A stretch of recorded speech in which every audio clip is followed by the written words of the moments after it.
Eileen Chang's Half a Lifelong Romance, Love is Useless After All.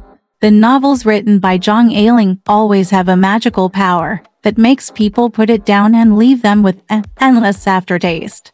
Some people say that Zhang Ailing is too vicious, and the characters in her works seem to be desolate and miserable, with no happy ending.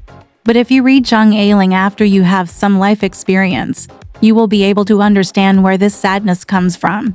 Destiny is inherently unpredictable, and life is full of hardships.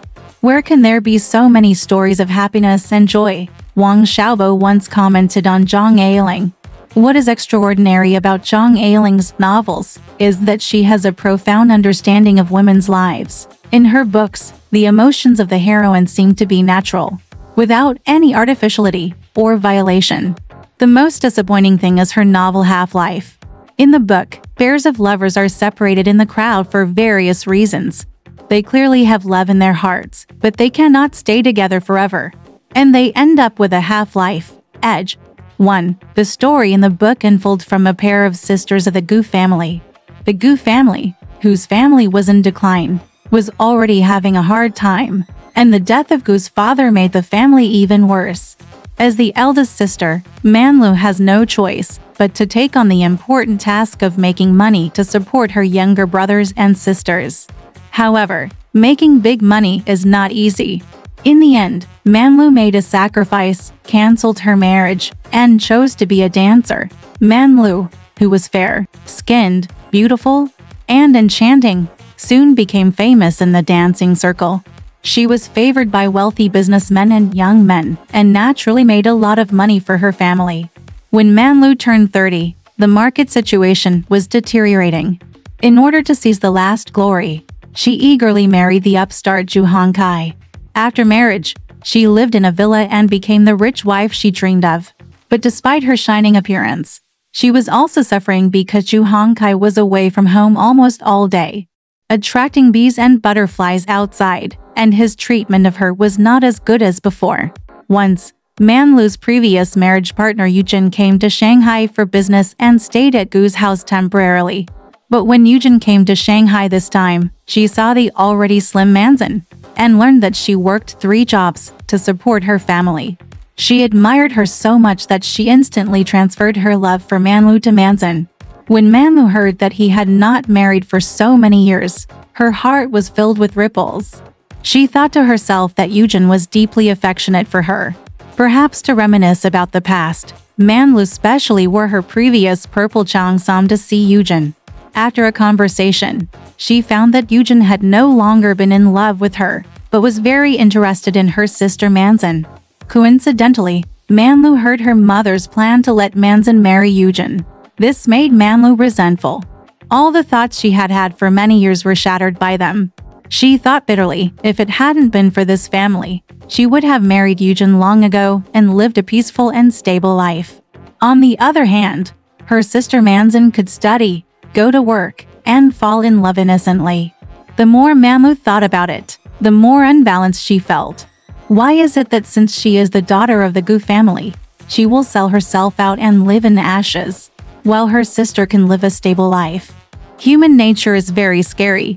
In fact, at this time, a seed of jealousy has been planted in Manlu's heart, which also foreshadowed future tragedies.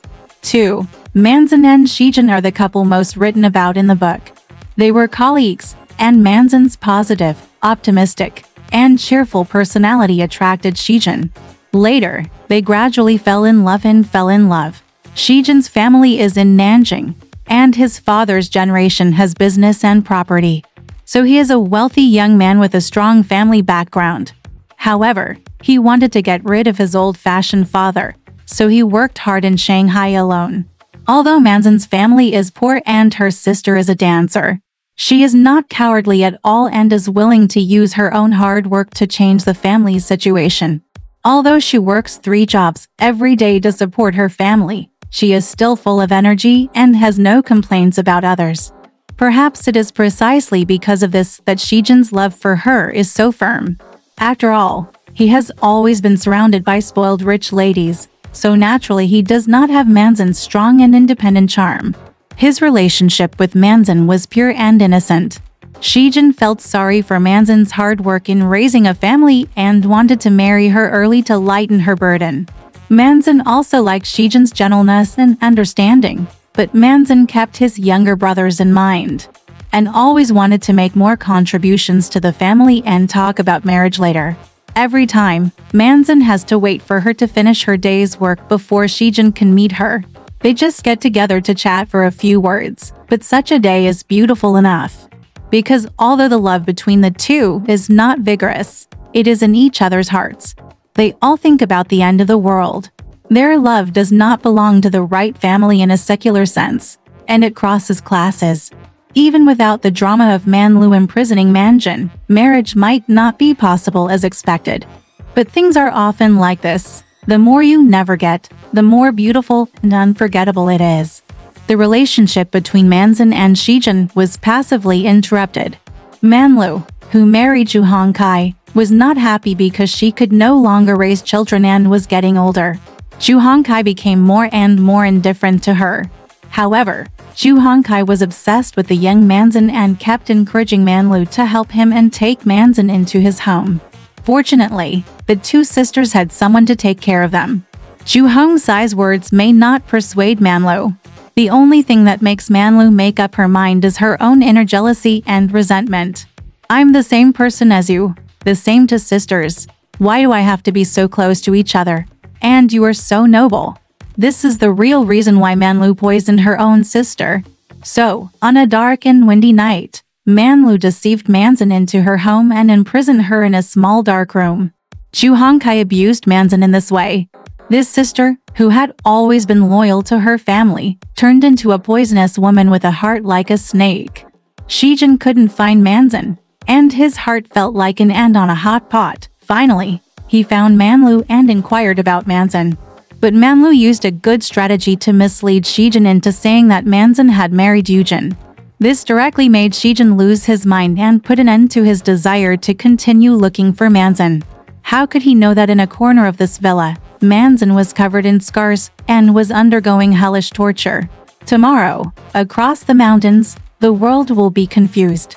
A pair of people who loved each other so deeply lost each other due to the tricks of fate. Because of this, they still had love and longing for the other person hidden in their hearts. 3. After this blow, Zhen's morale was greatly reduced, and he decided to return to his hometown of Nanjing to inherit the family business. With the support of his parents, he married his childhood sweetheart Shu Hui and Cuizhi.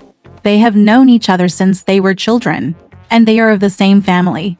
They stand together as a talented and beautiful woman, and they are a perfect match. Of course, the good match is only on the surface. They each have someone they like hidden in their hearts. Zhen never forgets Manzhen and always recalls his life in Shanghai unconsciously. Cuizhi has already promised Shu Hui her heart. Cuizhi and Shu Hui felt like old friends at first sight, and they had a long-lasting love. However, Shu Hui was a wise man and knew that his family background was very different from that of the Shi family. Even if his heart was already moved, he calmly restrained himself, so that Cuizhi later gave him when he wrote letters. His replies were always cold. Therefore, the combination of Zhen and Cuizhi is an inescapable escape route for both of them. Without love, their life is neither good nor bad. They raised the children together. Although Cuizhi still had the temperament of a young lady, losing her temper at every turn and being willful and impatient, Zhen was calm and patient, and the two of them did not have much conflict or contradiction. It's just that they both look down on each other a little.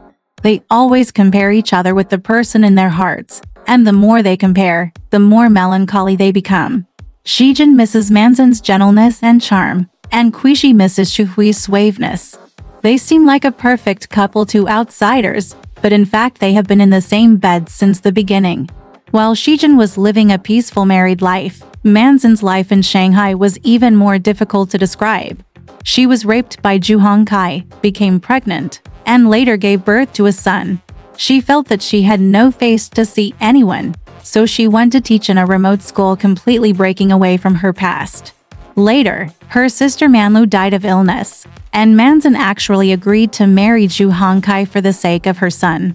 Things are unpredictable. The person she was so cruel to at the beginning has now become her husband, her legal pillow partner. But Shu Hui and Cuizhi wasn't necessarily very kind to her. Maybe he was just a bastard who loved the new and disliked the old. He regarded Manzin as a goddess when he didn't get her, but when he got her, he despised her like a worn-out shoe and continued to live and drink outside. Unlike her sister Manlu, who repeatedly tolerated the situation, Manzin resisted decisively, filed a divorce lawsuit, and obtained custody of her son. The life of raising a son alone must be difficult, but at least it is comfortable. The gears of fate are turning like this. Everyone's life seems incredible, but if you think about it carefully, it seems reasonable. In the face of life, love has long become a thing of the past. For Zhang Ailing is still very partial to half-life. If she followed her previous style, they would just be ups and downs in their own destiny. And the love they once had could only turn into mud, and there would never be a chance to reappear.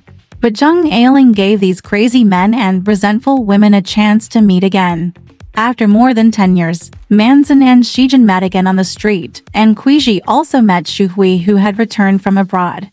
Zhen and Manzin held hands and looked at each other with tears in their eyes. Their hearts were filled with turmoil and they couldn't help but hug each other. After many years, when the lovers met again, they had already changed. Manzin calmly told all his experiences, and Zhen was shocked when he learned the truth. He kept muttering, "It's okay now, I have to think of a solution." But Manzin said calmly, there's no going back. Half of our lifetime is over. Even if we say goodbye clearly this time, we will live our own lives in the future without disturbing each other. Yes, there is no turning back after many things have happened, and no matter how strong the feelings are, they cannot withstand the ruthless passage of time. Just when Zhen and Manzin were inseparable, Cuizhi also saw her beloved Shu Hui at home. Shu Hui said jokingly that his ex-wife was very similar to Cuizhi, and the person he would marry again would probably be the same as her. As Cuizhi listened, she felt a sense of pride in her heart. It turned out that this man had a deep affection for her.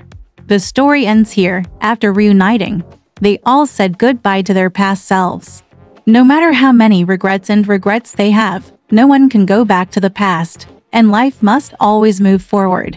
There are several lovers in the book, the earliest being Manlu and Zhen, the later Manzin and Zhen, and Cuizhi and Shu Hui. They all had a passionate love, but eventually separated. In the face of family status, worldliness, and material things, love is ultimately useless. Destiny is like the sea, and love is just a small boat on the sea, which cannot withstand the bumps of strong winds and waves. Perhaps, having loved someone deeply and walking side by side is already an extremely precious fate. Alright, this part of the story ends here. Want to know what happened next? Let's listen to the breakdown next time.